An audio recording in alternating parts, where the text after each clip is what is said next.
Out here that we have a year before the actual midterm elections, and a lot can change based on it. Could be foreboding should Youngkin win.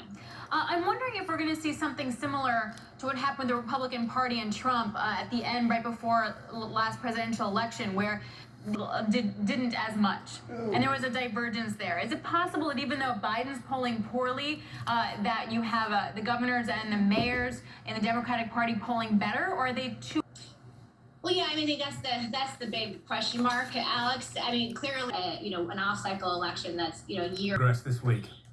Yes, we're now into the 7th month of the Build Back Better framework. It's an infrastructure framework that, of course, already passed the Senate in August. Better agenda. Now, if the bipartisan framework, the Build Back Better agenda, then has to go to the Senate to get passed, and honestly, just knowing the Senate will likely be amended in the Senate, meaning that it'll have to for a while. Failure is just not an option for Democrats here. Yeah, just as we keep saying, like, time is ticking. We are waiting for President Biden to speak. He's pushing a climate agenda that has been reduced and yet not yet passed in the U.S. and putting pressure on Saudi Arabia to boost their own oil production. What kind of credibility do you think he has right now in the international community to get something like this done? Clearly, for Democrats and for the president in particular, he was hoping that he would be able to be in Scotland with the Build Back Better agenda passed. Of course, climate is a big focus of that. And we should say that even though Senator Manchin has a provision. So just to be clear, climate is a big part of this Build Back Better agenda, even though it has been scaled back, as you said, Alex.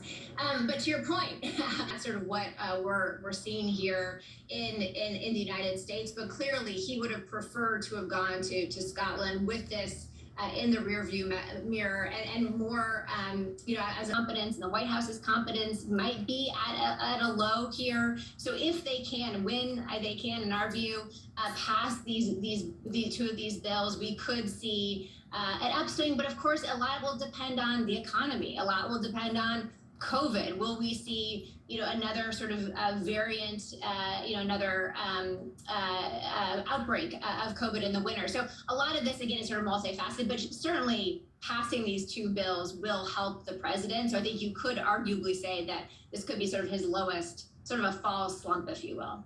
Libby, thanks a lot. We love getting your perspective. It's been too long. Thank you for joining. Libby Cantrell, PIMCO, head of U.S. Public Policy. And coming up, we're still waiting for President Biden to speak at the World Leaders Summit over in Glasgow, COP26. We're going to look at how industrial companies are now dealing with the energy transition. Tom Linebarger, who's the CEO of engines manufacturer Cummins, will be joining us next. We get a little bit more people in there in that room right now as we gear up to some of those speeches.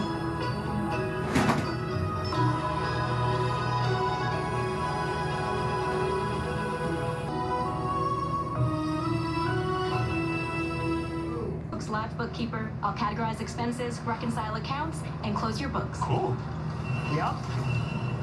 Know where your business stands. Into a quick com. This is Bloomberg Markets. I'm Ed Ludlow, and you're looking at a live shot of the principal room. Coming up, Jim Gilmore.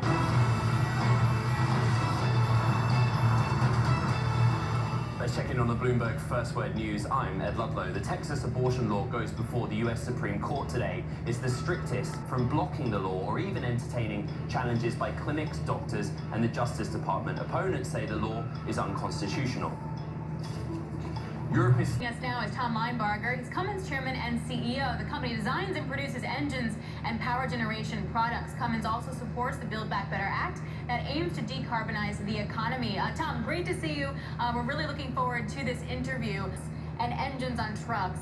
And I'm wondering when we're going to get to the point where we can have 25% or more EVs in trucks and buses, because that would be truly a game changer for decarbonization. Is the idea of a path to zero, and that in order to meet our climate change goals, we need to start getting on the path today. So right away, CO2, and then we move to hybrids, then we move to electric vehicles, then we move to fuel cells. Guy, thanks for your question, and nice to talk with you. Here's what I would say, is that existential crisis of our time, climate change. We all have is perfect, and all electric vehicles are available everywhere, and there's charging infrastructure everywhere. They start now. When you take a look at the future, big on hydrogen fuel cell technology.